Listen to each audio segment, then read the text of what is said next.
Dear students, we shall discuss one more aspect relating to composition scheme, that is the difference between composition scheme and a regular scheme.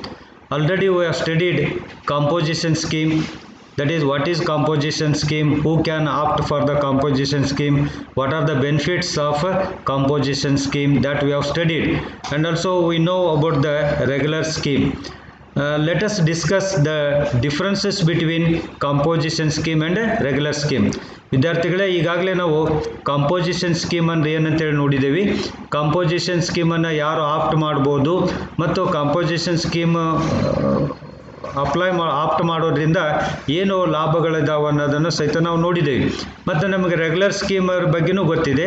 ಈಗ ಅವೆರಡರಲ್ಲಿ ಇರ್ತಕ್ಕಂಥ ವ್ಯತ್ಯಾಸಗಳನ್ನು ಈಗ ತಿಳಿದುಕೊಳ್ಳೋಣ. There are points of differences. On those points of differences we can differentiate between the composition scheme and a regular scheme. The first point of difference is the keeping of records.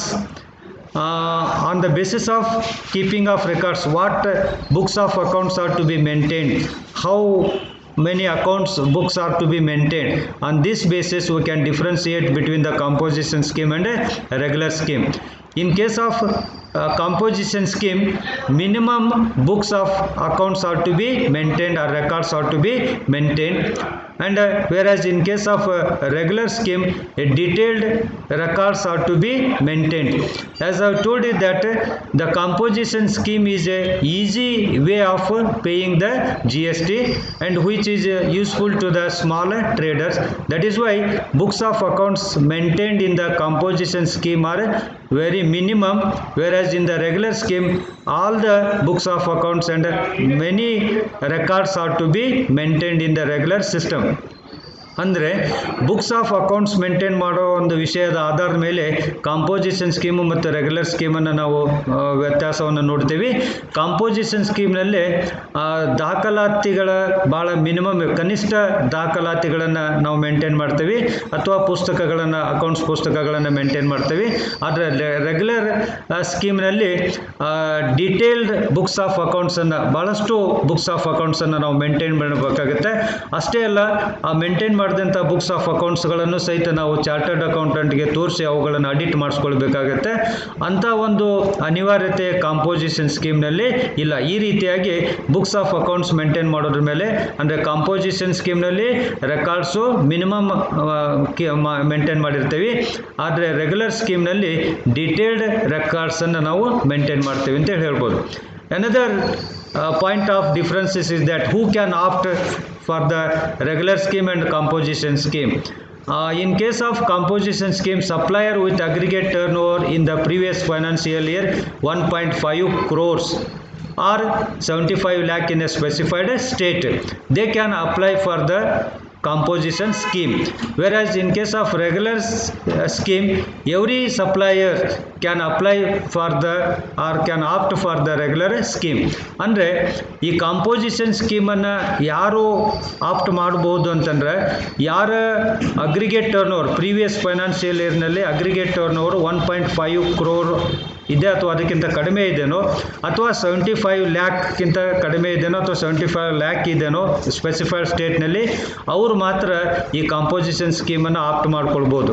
ಆದರೆ ಈ ರೀತಿಯಾದಂಥ 1.5 crore turn over ಅಥವಾ 75 lac turn over ಇಂದ specified ಸ್ಟೇಟ್ದು ಅವಶ್ಯಕತೆ regular ಸ್ಕೀಮ್ಗೆ ಇರೋದಿಲ್ಲ.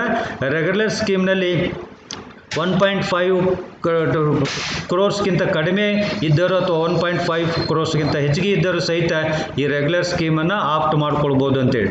Then with regard to the ICT, that is in case of credit of inward credit of the input credit tax, on the basis of input credit tax matter we can differentiate like this.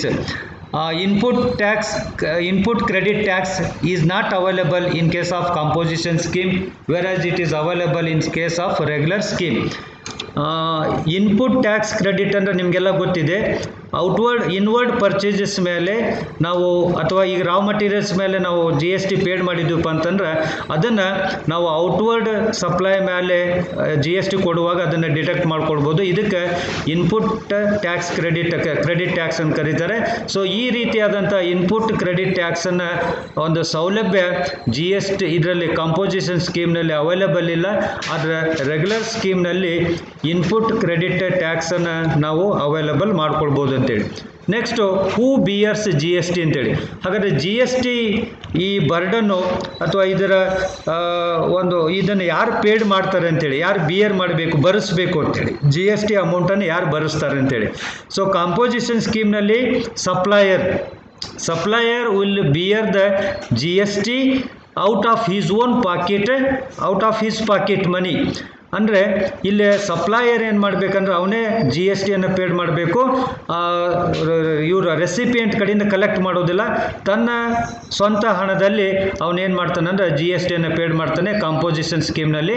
But regular ಸ್ಕೀಮ್ನಲ್ಲಿ ಹಂಗಾಗೋದಿಲ್ಲ. Recipient ಕಡೆಯಿಂದ collect ಮಾಡ್ಕೊತಾನೆ ಯಾರು supplier. ಆ ನಂತರ ಅದನ್ನು supplier GST ಆಫೀಸಿಗೆ paid ಮಾಡ್ತಾನೆ ಅಂತೇಳಿ. ಸೊ ಹಾಗಾದರೆ GST ಬಿಯರ್ ಮಾಡ್ತಕ್ಕಂಥದ್ದು ಕಾಂಪೋಸಿಷನ್ ಸ್ಕೀಮ್ನಲ್ಲಿ ಸಪ್ಲೈಯರು, ಅವನು ರೆಸಿಪಿಯೆಂಟ್ ಕಡೆಯಿಂದ ಇಸ್ಕೊಂಡೋಗಿಲ್ಲ, ತಾನೇ ಸ್ವತಃ ಅದನ್ನು ಭರಿಸ್ತಾನೆ. ಆದರೆ ರೆಗ್ಯುಲರ್ ಸ್ಕೀಮ್ನಲ್ಲಿ ರೆಸಿಪಿಯೆಂಟ್ ಯಾರು ಸರಕುಗಳನ್ನು ಸ್ವೀಕಾರ ಮಾಡ್ತಾರಲ್ಲ ಅಥವಾ ಖರೀದಿ ಮಾಡ್ತಾರಲ್ಲ ಅವರು GSTಯನ್ನು ಭರಿಸಬೇಕಾಗುತ್ತೆ. Then filing of returns. On the basis of filing of returns, we can differentiate composition scheme and regular scheme like this. The returns will be filed in case of composition quarterly, whereas in case of regular scheme monthly returns are to be filed monthly. ಅಂದರೆ ಈ ರಿಟರ್ನ್ಸನ್ನು file ಮಾಡ್ತೇವಲ್ಲ, GST ರಿಟರ್ನ್ಸನ್ನು file ಮಾಡೋದು quarterly ಮಾಡ್ತೇವೆ composition ಸ್ಕೀಮ್ನಲ್ಲಿ. ಆದರೆ regular ಸ್ಕೀಮ್ನಲ್ಲಿ ಪ್ರತಿ ತಿಂಗಳ ನಾವು GST ರಿಟರ್ನ್ಸನ್ನು ಫೈಲ್ ಮಾಡಬೇಕಾಗುತ್ತೆ ರೆಗ್ಯುಲರ್ ಸ್ಕೀಮ್ನಲ್ಲಿ. ದೆನ್ ಇಂಟರ್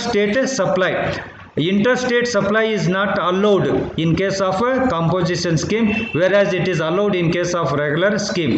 ಹಾಗಾದರೆ ನೀವು ಕಾಂಪೋಸಿಷನ್ ಸ್ಕೀಮನ್ನು ಆಪ್ಟ್ ಮಾಡ್ಕೊಂಡಿದ್ದೀರಿ ಅಂತಂದರೆ ನಿಮಗೆ ಬೇರೆ ರಾಜ್ಯಕ್ಕೆ ನೀವು ಸರಕುಗಳನ್ನು ಸಪ್ಲೈ ಮಾಡಲಿಕ್ಕೆ ಅವಕಾಶ ಇರೋದಿಲ್ಲ. ಬೇರೆ ಈ ಒಂದು ರಾಜ್ಯದಿಂದ ಇನ್ನೊಂದು ರಾಜ್ಯಕ್ಕೆ ಸರಕುಗಳನ್ನು ಸಾಗಣೆ ಮಾಡಲಿಕ್ಕೆ ಅಥವಾ ಸಪ್ಲೈ ಮಾಡಲಿಕ್ಕೆ ಅವಕಾಶ ಇರೋದಿಲ್ಲ composition ಸ್ಕೀಮ್ನಲ್ಲಿ.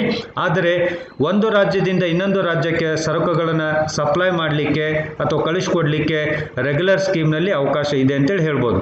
Then payment of GST. ಹಾಗಾದರೆ GST ಪೇಮೆಂಟು ಯಾವ ರೀತಿ ಮಂತ್ಲಿ ಮಾಡ್ತೇವೋ ಅಥವಾ ಕ್ವಾರ್ಟರ್ಲಿ ಮಾಡ್ತೇವೋ ಅನ್ನೋ ಬೇಸಿಸ್ ಮೇಲೆ ಕಾಂಪೋಸಿಷನ್ ಸ್ಕೀಮ್ನಲ್ಲಿ ಕ್ವಾರ್ಟರ್ಲಿ ನಾವು GSTಯನ್ನು ಪೇಮೆಂಟ್ ಮಾಡ್ತೀವಿ. ಆದರೆ ರೆಗ್ಯುಲರ್ ಸ್ಕೀಮ್ನಲ್ಲಿ ಮಂತ್ಲಿ ಪ್ರತಿ ತಿಂಗಳ GSTಯನ್ನು ಪೇಮೆಂಟ್ ಮಾಡಬೇಕಾಗುತ್ತೆ ಅಂತೇಳಿ. ದೆನ್ ಯಾವ ಸೆಕ್ಷನ್ಸ್ ಅಪ್ಲೈ ಆಗ್ತವೆ ಕಾಂಪೋಸಿಷನ್ ಸ್ಕೀಮ್ಗೆ ಮತ್ತು ರೆಗ್ಯುಲರ್ ಸ್ಕೀಮ್ಗೆ ಅನ್ನೋ ಬೇಸಿಸ್ ಮೇಲೆ. Section 10 will be applicable in case of composition scheme and section 9 of the GST act will be applicable to the regular scheme. Then rate of GST ಆಧಾರದ ಮೇಲೆ ಎಷ್ಟು rate GST ಕೊಡ್ತಾರೆ ಅಂತೇಳಿ. In case of composition 1% on goods or 5% on restaurant services. So in case of composition scheme, the person who is opting for a composition scheme has to pay 1% of GST on aggregate turnover or 5% of restaurant service. If you are the restaurant owner, then you have to pay 5% on your services. In case of goods, 1% of the aggregate turnover. Whereas in case of regular scheme, not 1% but 5%, 12%, 18% and 20% rates as applicable. If your goods and services are coming under the slab of 5%, then you have to pay 5% GST. If the goods and services are coming under the slab of 12%, you have to pay 12% rate of GST. If it is 18% or 28% as the rates applicable, that rate of GST is to be paid in case of regular scheme. Not necessarily 1% or 5%, but 5%. It may apply for 12%, 5% or 12% or 18% or 28% as the case may be. These are the rates applicable in case of the regular scheme. So these are the differences between the composition scheme and regular scheme. ಅಂದರೆ ಇವ composition scheme ಮತ್ತು regular scheme ಎರಡೂ ನಡುವೆ ಈ ರೀತಿಯಾದಂಥ ವ್ಯತ್ಯಾಸಗಳಿದ್ದಾವೆ. ನಾವು ಈಗಾಗಲೇ ಹೇಳಿದಂಗೆ ಕಾಂಪೋಸಿಷನ್ ಸ್ಕೀಮ್ ಅಂತಂದ್ರೆ ಅದು ಸುಲಭವಾಗಿರ್ತಕ್ಕಂಥದ್ದು, ಸರಳ ಅಂತೇಳಿ ಇನ್ಕಮ್ ಟ್ಯಾಕ್ಸ್ನಲ್ಲಿ ಹಿಂದೊಂದು ಸಲ ಬಂದಿತ್ತಲ್ಲ, ಸರಳ ಅಂತೇಳಿ ಒಂದು ಫಾರ್ಮ್ ಇತ್ತು, ಭಾಳ ಸುಲಭವಾಗಿರ್ತಕ್ಕಂಥದ್ದು, 5-6 ಪೇಜ್ ಇದ್ದಿದ್ದು ಒಂದೇ ಪೇಜ್ನಲ್ಲೇ ನಾವು ಇನ್ಕಮ್ ಟ್ಯಾಕ್ಸನ್ನು ಫಿಲ್ಅಪ್ ಮಾಡ್ತಿದ್ವಿ. ಹಾಗೆ ಈ ಕಾಂಪೋಸಿಷನ್ ಸ್ಕೀಮ್ ಅಂತಕ್ಕಂಥದ್ದು ಭಾಳ ಸುಲಭವಾಗಿರ್ತಕ್ಕಂಥದ್ದು ಮತ್ತು ಟ್ರೇಡರ್ ಸ್ನೇಹಿ ಆಗಿರ್ತಕ್ಕಂಥದ್ದು, ಮಿತ್ರ ಅಂದ್ರೆ ವ್ಯಾಪಾರಿ ಮಿತ್ರರಾಗಿರ್ತಕ್ಕಂಥದ್ದು ಕಾಂಪೋಸಿಷನ್ ಸ್ಕೀಮ್ ಅಂತ ಹೇಳ್ಬೋದು. ಇದರಲ್ಲಿ ಭಾಳ ಬುಕ್ಸ್ ಆಫ್ ಅಕೌಂಟ್ಸ್ ಅನ್ನು ಮೇಂಟೈನ್ ಮಾಡೋದಿಲ್ಲ. ಹಾಗಾಗಿನೇ this is useful for the small manufacturers or small traders and it is also less costly. ಇದಕ್ಕೇನಂತ ಖರ್ಚು ಭಾಳ ಬೇಕಾಗೋದಿಲ್ಲ. ಅದೇ ನಾವು ರೆಗ್ಯುಲರ್ ಸ್ಕೀಮ್ ಹೋಗ್ತೀವಿ ಅಂತಂದ್ರೆ ಭಾಳಷ್ಟು ಖರ್ಚನ್ನು ನಾವು ವ್ಯಯ ಮಾಡಬೇಕಾಗತ್ತೆ, ಚಾರ್ಟರ್ಡ್ ಅಕೌಂಟ್ ಕೊಡಬೇಕಾಗತ್ತೆ, ಅನೇಕ ವಿಧದ ಪುಸ್ತಕಗಳನ್ನು ಪುಸ್ತಕಗಳನ್ನು ನಾವು ಮೇಂಟೈನ್ ಮಾಡಬೇಕಾಗುತ್ತೆ. ಹಾಗಾಗಿಬಿಟ್ಟು ಯಾರು ಸ್ಮಾಲ್ ಟ್ರೇಡರ್ಸ್ ಇದ್ದಾರೋ ಅವರು ಅಗ್ರಿಗೇಟ್ ಟರ್ನ್ ಓವರ್ ಮೇಲೆ 1% GST ಕೊಟ್ಬಿಟ್ರೆ ಸಾಕು. ಮತ್ತು ಅವರು ಅದನ್ನು ಪ್ರತಿ ತಿಂಗಳೂ ಅವರು ರಿಟರ್ನ್ಸನ್ನು ಫೈಲ್ ಮಾಡಬೇಕಾಗಿಲ್ಲ ಅಥವಾ ಪ್ರತಿ ತಿಂಗಳೂ GST ಕಟ್ಟಬೇಕಾಗಿಲ್ಲ, ಕ್ವಾರ್ಟರ್ಲಿ GSTಯನ್ನು ಕಟ್ಟಿಬಿಟ್ರೆ ಸಾಕು.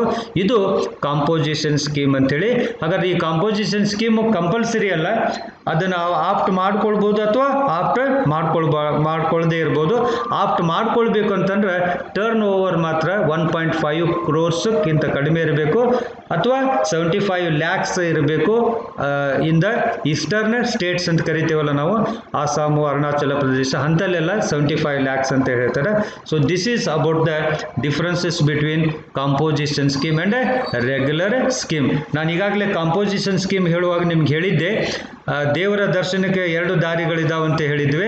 ಒಂದು ಜನತಾ ದರ್ಶನ ಅಂತೇಳಿ, ಇನ್ನೊಂದು ವಿಶೇಷ ದರ್ಶನ ಅಂತೇಳಿ. ವಿಶೇಷ ದರ್ಶನಕ್ಕೆ ನೇರವಾಗಿ ಹೋಗ್ಬಿಡ್ತೇವೆ ನಾವು, ಅದ ಜನತಾ ದರ್ಶನದಲ್ಲಿ ಸುತ್ತಾಕಿ ಹೋಗಬೇಕಾಗತ್ತೆ. ಹೀಗೆ ಕಾಂಪೋಸಿಷನ್ ಅಂದರೆ ನೇರವಾಗಿ ಹೋಗ್ತಕ್ಕಂಥ ದಾರಿ, ರೆಗ್ಯುಲರ್ ಸ್ಕೀಮ್ ಅಂತಂದ್ರೆ ಸುತ್ತು ಬಳಸಿ ಹೋಗ್ತಕ್ಕಂಥದ್ದು, ಅಂದರೆ ಹಲವಾರು ಪ್ರೊಸೀಜರ್ಸ್ಗಳನ್ನು ಫಾಲೋ ಮಾಡಬೇಕು ಅಂತೇಳಿ ಅನ್ಕೊಳ್ರಿ. So this is about the differences between composition scheme and regular scheme. Thank you.